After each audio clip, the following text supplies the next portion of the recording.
清河姐，你给孙书记送来这个茶呀，你就让他自己泡就行，他熟练得很。我就是想特意亲手泡茶给孙书记喝，感谢孙书记把我送到了海清村，让我发现了做茶是一件特别有意思的事儿。清河，你可千万别这么说啊！我呢，只是发现了一个机缘而已，真正做成事儿靠的还是你自己。来，我先尝尝。好。味道怎么样？这个茶味道有点淡，留香不足，没滋没味的，这有点失败啊。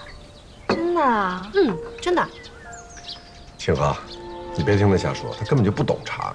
这个茶我尝了之后我觉得比起上次梅姨给我带来的茶，虽然口感没这么醇厚，但是这个茶的茶汤清郁透亮，而且比梅姨做的茶更灵动，更有生气一些。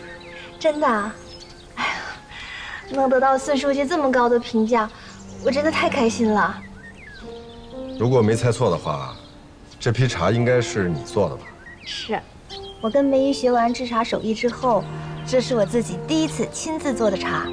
刚才泡茶的时候我还是挺紧张的，所以我就没好意思先说。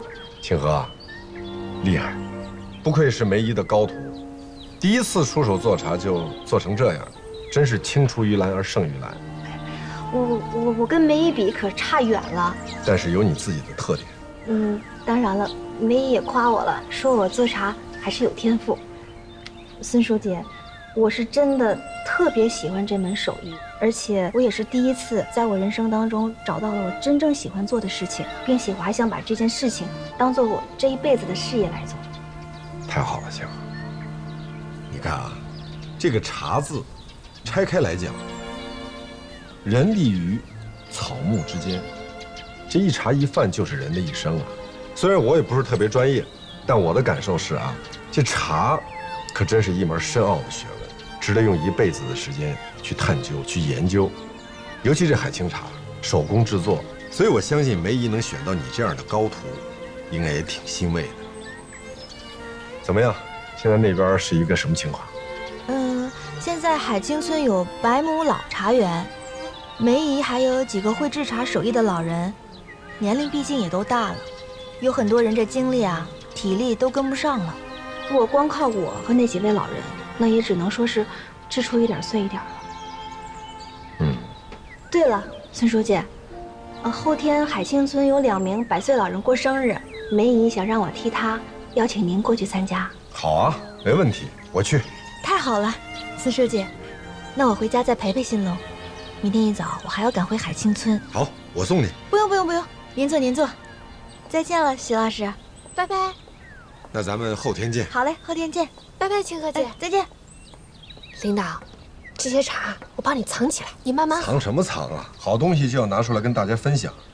不卖钱，满脑子就知道钱。你刚才不是说不好喝吗？不好喝的东西怎么能拿去卖钱呢？不是说草什么人，走吧，放吧。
秦龙，你终于肯出来了。你究竟在躲什么呀？秦龙，秦龙，你别躲我！秦龙，你跟我说说话。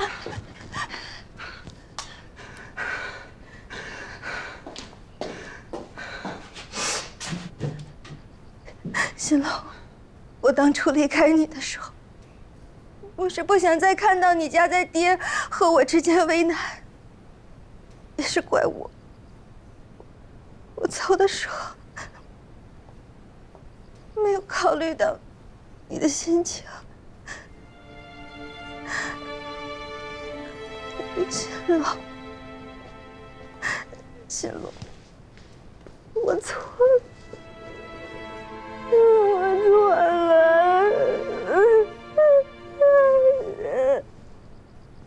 秦龙，原谅我。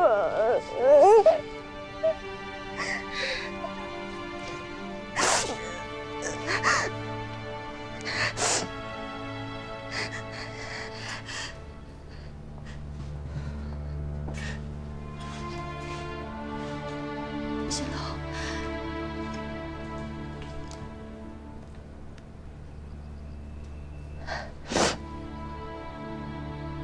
其实，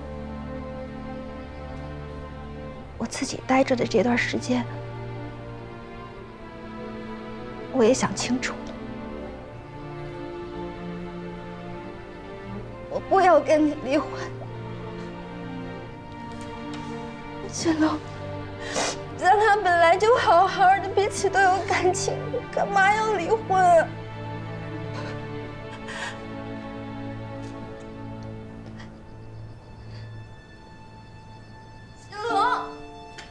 我知道你根本就没有病，我说的话你全都能听明白。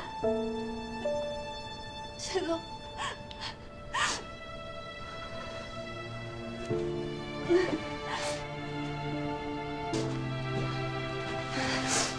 秦龙，秦龙，秦龙。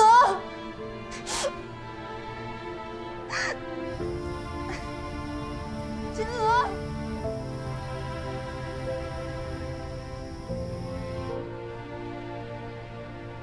后院那个客人啊，喝了清河姐拿来的茶，他非要问我这茶的来龙去脉，我说不清楚，你去应付应付。好，那你来切菜来。这个茶呀，叫海清茶，就产自我们后石沟村隔壁的这个海清村。这个茶是经过了18道纯手工制作的工序，而且样样工序都是上百年传承的老手艺。怪不得，用心才能出好茶呀！海清村，海清茶，这听起来很有历史底蕴呐。这一听您就是懂的人。我跟您说，这个村子呀，直到现在，这个海清村那个村口啊，还有一个老宅子，虽然很破旧，但是那个院子很有历史。相传啊，当年苏轼老夫子从江苏到山东来上任的时候，途经住过的一个地儿，所以历史上有海州之往青州，途中有驿站，来往人名之海清，所以这个村子啊就叫海清村。而相传这茶叶也是一样，说这个茶种啊，当年也是苏轼老夫子在大宋年间从江苏带过来的，所以这个茶也就跟着叫海清茶。哎呀，你看这么一个有意思、有历史的地方，要是有机会，我一定好好体验一番，对吧？没关系，等您以后不忙再来的时候啊，您来，我陪着您去趟海清村。你行，也行，也行。哎，对了，孙先生，我呢是做生意的，我想带点海清茶回去给我的重要客户，您这还有吗？有，您等会儿。来，这儿就这2盒了，您拿回去喝。哎呀，太棒了，太棒了！哎，你这茶多少钱一罐？这不要钱，这2罐茶就当是送您了。那不行不行，这么好的茶我哪好意思白要啊？你这样，你就开个价。开价，那这样吧，你要非给钱，就100块钱1盒吧。100啊？哎，这100块钱怎么行啊？这是纯手工茶，怎么也得200块钱吧？200。你说你们俩一个100，一个200，我这钱怎么付啊？我是这儿的经理，他不懂情况。你别插嘴啊！我看您也真是喜欢茶的人，那我就索性跟您说实话。这个茶呀，其实就是海清村这些老人他们自己种完自己喝的，有时候多产了一些呢，就到路边上拿出来卖，换点零花钱。这样，您觉得这茶一罐它能值多少钱？这样吧，500。您太大方了，我替海清茶谢谢你。别客气啊，我跟你讲啊，这么好的手工茶，要是包装再好一点，价钱会更高。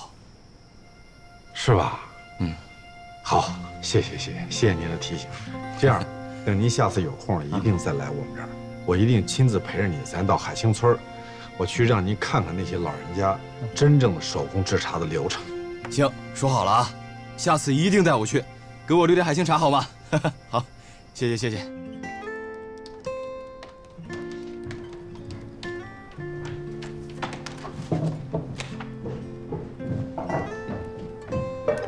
领导，这个月谷仓的营业额又增长了50%，好像没有受到村里新开民宿的影响哎。我跟你说话呢，你想什么呢？我在想啊，你说咱们除了这个民宿，能不能再想点给村里挣钱的路子？你想到结果了没？我觉得差不多了。你说咱是不是可以去卖茶呀？你想钱想疯了吧？清河姐一共才给了你10罐茶，你就算所有的茶你都高价卖，那还不够我工资的钱呢。哦，对了，说起我的工资啊，食材花园在我的努力之下，连续3个月实现了2位数的增长。你当时雇我的时候可是说得清清楚楚的，我的工资可是跟谷仓营业额挂钩的，你是不是应该给我涨点工资呀？这个，你看啊，咱们谷仓开业3个月，这按说呢，你这试用期刚结束，是吧？这个涨不涨工资的事儿呢，还得看看你今后的表现怎么样。我表现的还不好吗？我们都这么熟了，你还要算我试用期呀？你真是传说中的黑心老板。我的意思是说呀，这儿不光我，也不光你，你看还有其他人，是吧？涨工资，那一涨就得全涨，而现在毕竟还不稳定，究竟涨不涨工资呢？也得等谷仓稳定之后再说。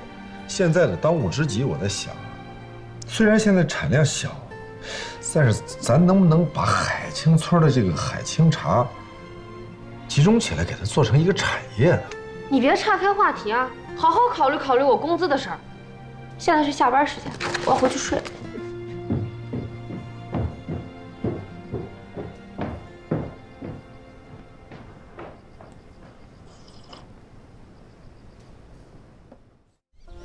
唉，谷仓停业一天啊，就要损失2、3千的流水，这算来算去都是一个亏本生意，太不划算，不值得。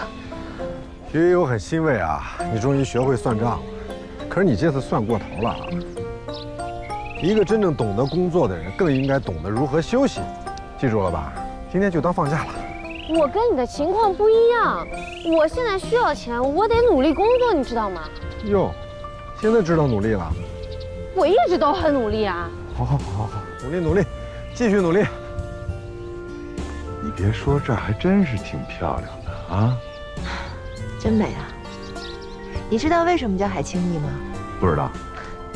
我听说呀，宋代有一位名人在这里住过，所以叫海清逸，其实就是驿站的意思。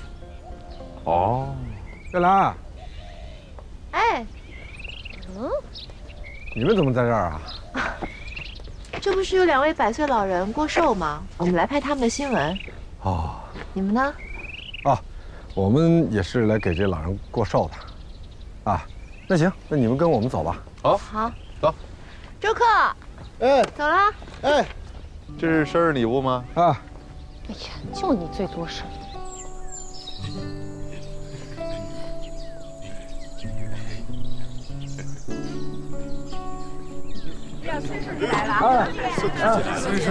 哎呦，孙书记，你来了，好久不见了。是啊，这个我们村啊，这段时间在忙着开这个民宿，所以也没时间过来看你们，真是不好意思。这些老家伙现在有人惦记了，过生日还能请到客人，已经很知足了。啊，给您介绍一下啊，这是咱们西海市电视台的主播岳兰。哦，你好，你好，你好。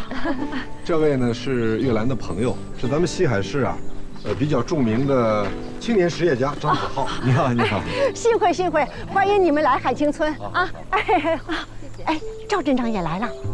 哦，好，哎，那这样你们坐着啊，今天没移，都别动，都下去。哎，行，我带你去。好，来了啊！行，我帮你打下手吧。还青年实业家呢，我看你是青年赖皮狗。这么多话呀！好，再说。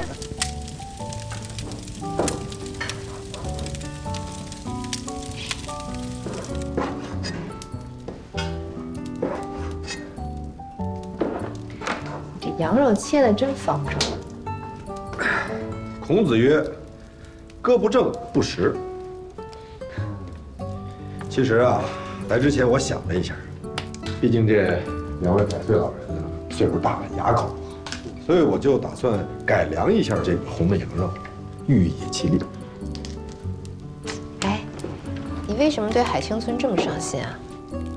海清村，也许是从我第一次认识梅姨的时候，她就送了我海清茶，我就觉得好像我跟这个地方有缘分。虽然这地方很偏僻，没什么人气，就剩下这些老人，可是我却觉得这个地方很祥和，也很安静，很像我童年记忆当中的乡村。发现你整个人现在，自从下了乡之后，变得宽容温和了许多。是吗？嗯。哦，那也许是来了之后被他们改变了吧。如果说我还像以前在报社领导下属那种态度来跟村里人打交道，我告诉你们，非疯了不可。你不知道这个村里这些人，他们……当然了，其实待长了时间之后呢，我才发现，人跟人之间的关系，在农村跟城市真的还是不一样。虽然他们总是在没完没了的打打闹闹，但是更注重情谊，而且也在慢慢影响我。是啊，就你以前那种吹毛求疵、苛刻无比的工作狂态度，真是挺让人害怕的。能不能别光说我？这张子浩什么情况？老跟着你？追我呀？你觉得靠谱吗？反正我觉得不靠谱。我也觉得不靠谱。但是你这走哪儿他跟哪儿，我看他挺认真的。那又怎么样？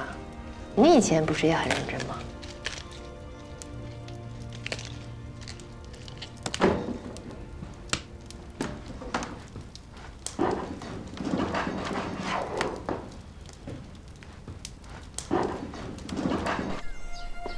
今天是咱们海清村大喜的日子，我们的古爷和我们的孙天清两位老人，同时迎来了他们的100岁寿诞之日，真是好事成双啊！人活100岁，是件很了不起的事情，是我们海清村这片山水宝地养育了我们的100岁老人。虽然我们的海清村现在已经凋零败落了，但是我们这些老骨头们还顽强地活着，只要人在，村子就还在，你们说是吧？对。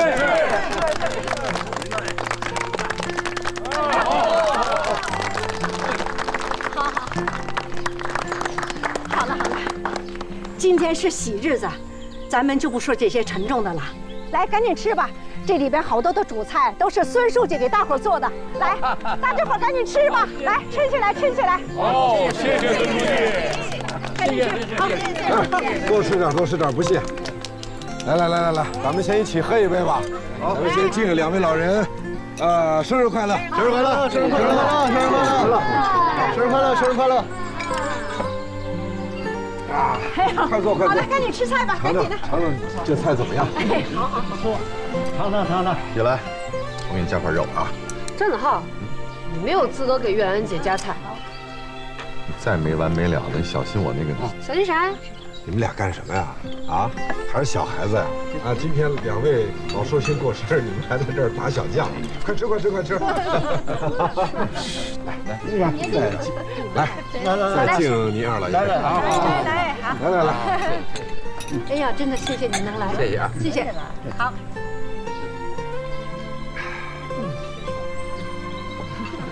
赵院长，在后面。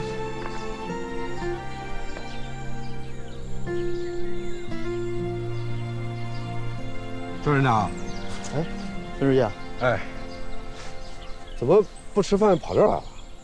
说实在的，今天这个场合啊，我实在是没有胃口，吃不下。为什么呀？你看，咱们这片历史悠久的自然村，如今就剩下这些年迈的老人了。每回看了，我这心里都不是个滋味。国家呢讲乡村振兴，可是海清村始终都没有起色。我这个镇长当的呀，惭愧，是我工作没有做好，我愧对于这些老人们。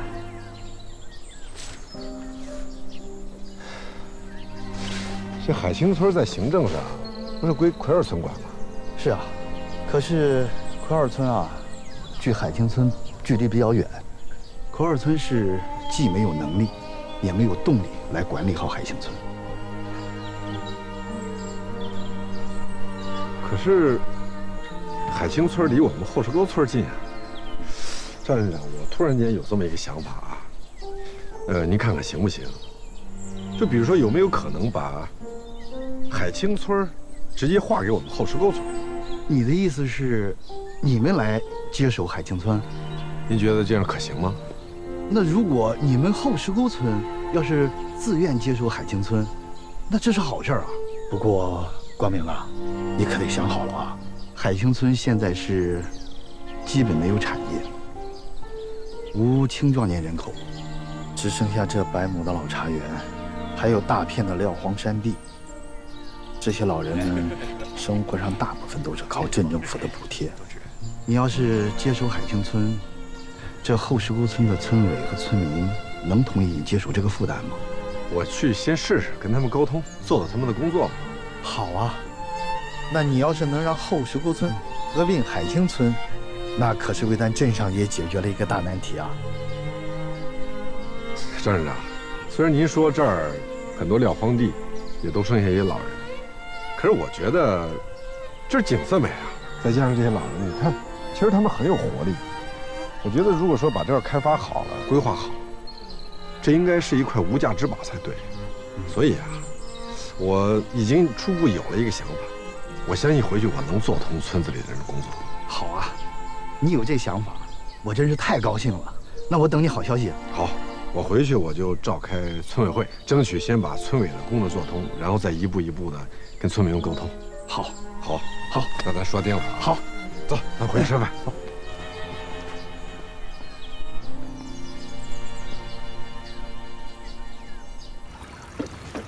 哎，下巴脸眼，俩大活人没看见？哎呀，过来，这八叔也在呢啊！哎，不是我啥事儿啊？我这急着，村委会是找我呢。不是找你过来有事儿，过来。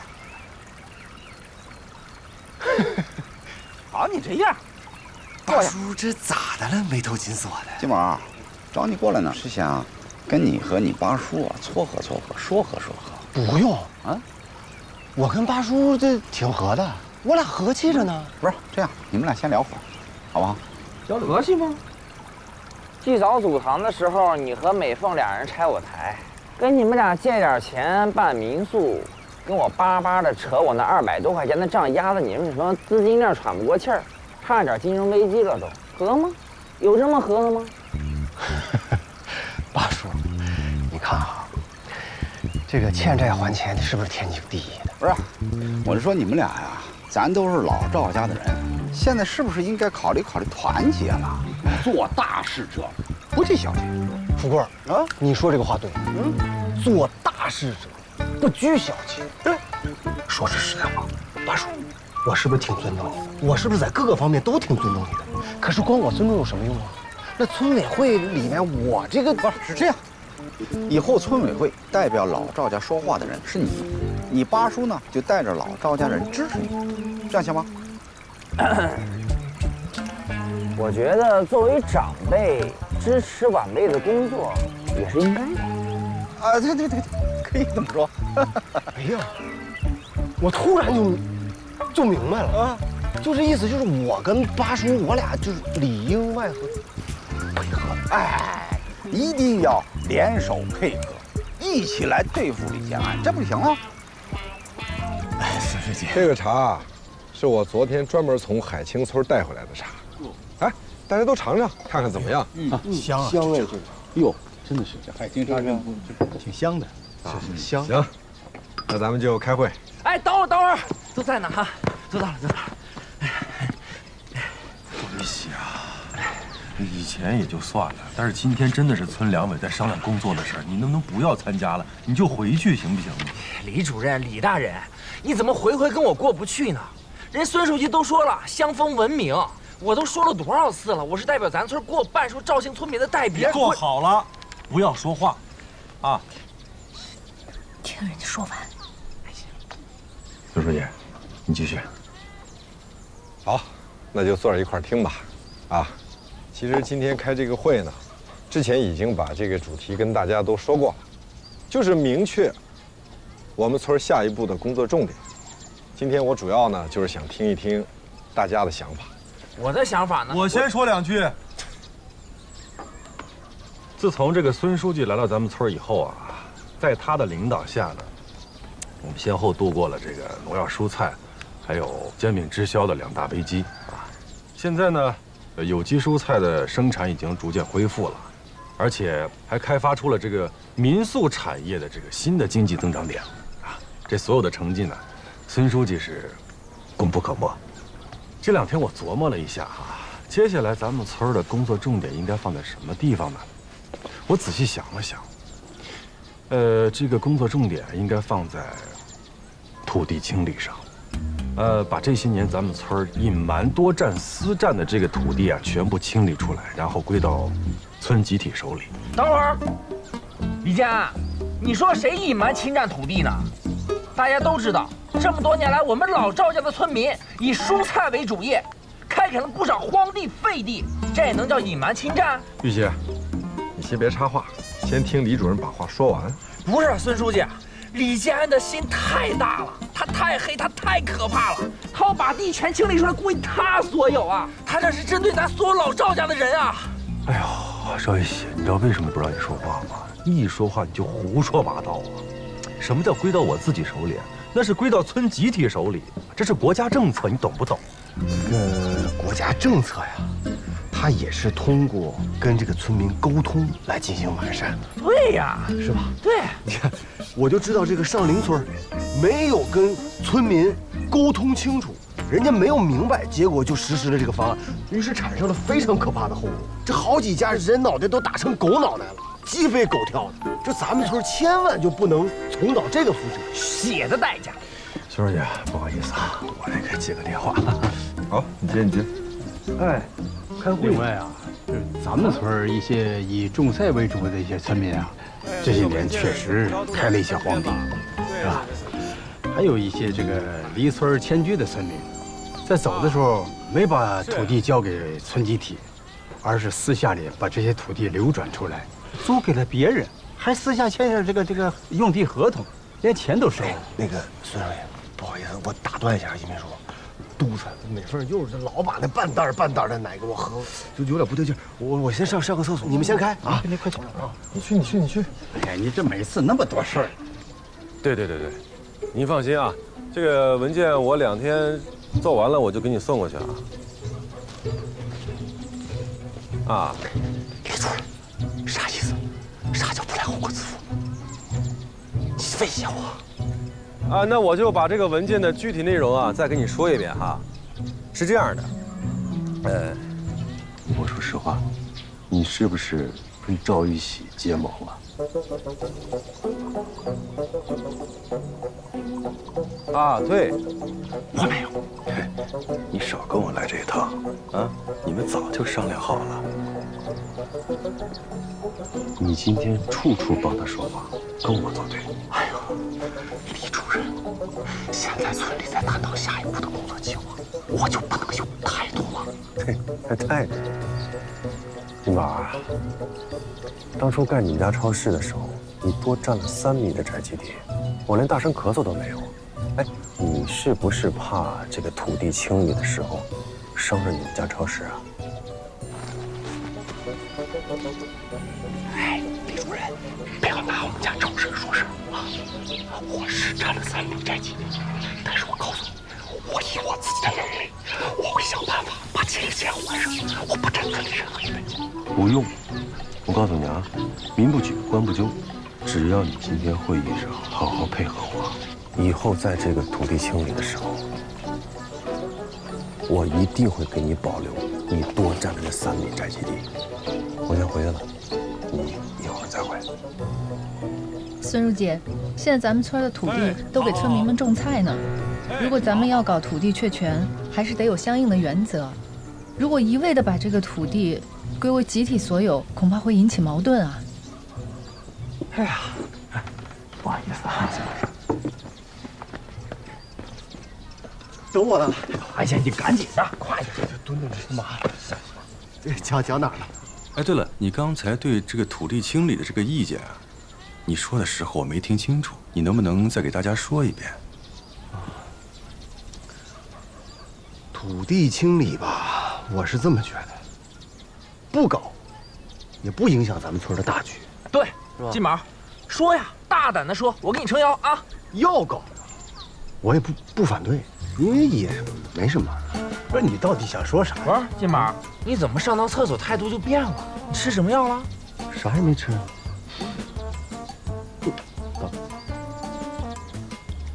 瞎包。孙书记，我是群众代表，我知道群众的呼声，兵熊熊一个，将熊熊一窝。孙书记，你还记得您到任当天我打出的横幅吗？往这儿看，罢免吴能村主任，罢免吴能村。这就是人民群众的呼声啊！只不过这呼声啊，后来被某人给压制住了。哎，赵一喜啊，你以为打一个什么横幅罢免村主任就真能罢免我吗？你能不能学学法律啊？还我不懂法，李建安，你信不信我明天就把支持罢免你的村民集体代表签名，你弄出来，我保证人数过半。行了行了行了，你们俩先别争了，好不好？我说说我的看法啊。我认为呢，首先对这个私占多占的土地进行清理的问题啊，咱们可以先在村民中啊多做宣传，让大家清楚地认识到这个土地清理的正确意义。咱们可以把可能产生纠纷先做好处理原则，这个事儿不着急推行。再一个，对罢免村主任、重新选举的事儿，我认为这也不是我们马上要着手做的事儿。我们现在应该回到我们会议的主题上来，为咱们村下一步的工作重点出谋划策。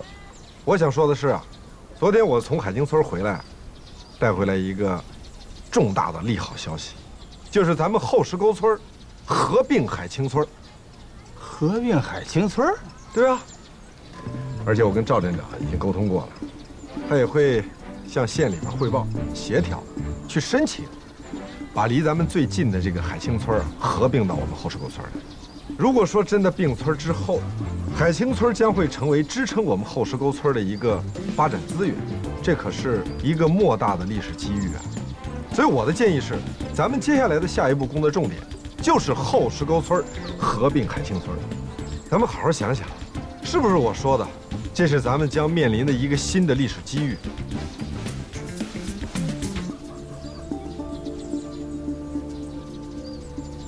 李主任，你对我说的这个合并海清村的想法支持吗？我反对。反对？你刚才不口口声声说要把更多的土地集中在村集体手里吗？如果海清村合并过来，咱们可是拥有了他们整个村子的土地。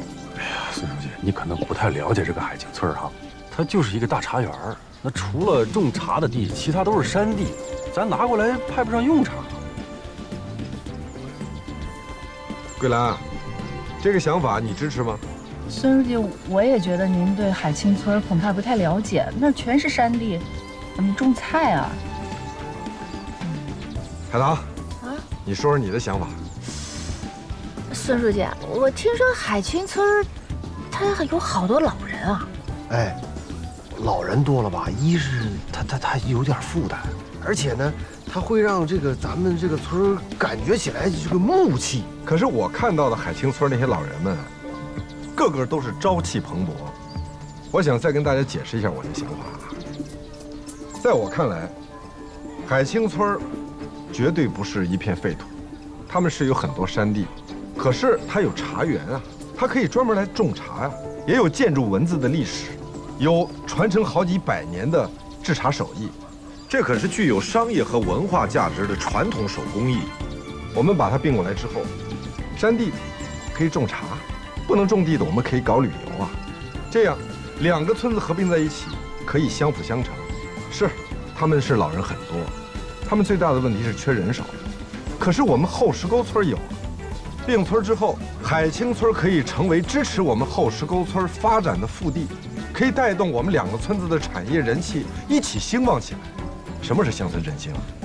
这就是乡村振兴。诸位，你们好好想想，这是大好事一件。选。赵一喜，我说的话你能听懂吧？孙书记，您刚才说的有点云山雾绕的，我没太懂啊。金宝，你是会计，你最会算账，对吧？你从这个经济的角度算一算，这是不是一个大好事儿？孙书记，如果您非要问我的话哈，那我就说点实话。你说，这个海清村啊，它以前原本是属于奎二村的。如果它要真是个香饽饽的话，那为啥就扔了不要了？我作为一个会计，我可能算的就是小账啊。我的意思是说，老人他首先他没有行动力，他帮不上什么忙。你一旦到了年根了，到什么时候了要分红，那人家是不是也得拿一份钱？所以我作为一个会计，我刚才怎么算？我说这个账啊，他金宝这点说的还是有道理的。易秘书啊，先暂时休会吧。孙书记，目前后石沟村啊还有更重要的工作需要做，我想和你私下通个气儿。有什么话就在这儿说吧。这儿不太方便。行，那就先休会。今天咱们就先到这儿了。咱们后石沟村啊，从解放战争开始到新中国成立后这些年啊，就一直在获得各种荣誉。你看，这是之前模范村，啊，这是老祖奶那时期的事儿了吧？啊，这个大干水利先进村，二叔和我年轻时候的事儿。咱们这个水库的确是造福后人了啊。落实承包责任制先进村，这是改革开放以后获得的。当时咱们村的这个粮食和蔬菜的产量，那真是提高了一大截子。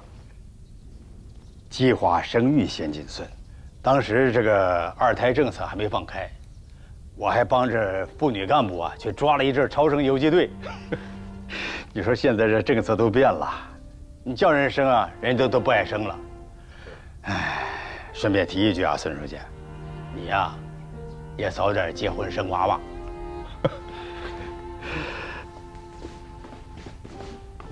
这个呀，我忘了，出了有毒蔬菜的事儿之后啊，这个荣誉已经被收回了。咱们以后再争取。孙书记，这个呀，才是我要和你说的最具重磅性的荣誉啊。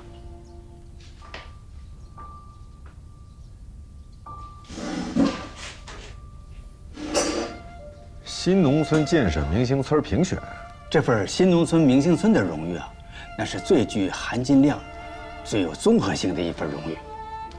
咱们村呢是从来没有获得过，今年的评选又要开始了，可以争取。不瞒你说呀，孙书记，咱们后石沟村啊，前些年还是干出一些成绩的，可是这几年呢，就没什么进步了。外表光鲜，里子空虚，哎，有点吃老本的意思了。明星村这块牌子很有分量的，哎，有补贴，上级单位啊和有关部门呢，在你转移和支付的时候，会有一些政策上的优惠。所以啊，我觉得咱们应该在得到明星村这块牌子上多下功夫，想想办法。怎么多下功夫，想想办法？这个明星村的评选呢，它是讲究这个数据和指标的，咱们只要一样一样的就称这些数字和指标，只要称上去了，咱就能得到这个明星村的牌子。只要拿到了这块牌子，那就是对咱全体村民、全体村干部，包括你这第一书记工作的肯定啊，是吧？所以咱想想办法，把这个牌子把它拿下。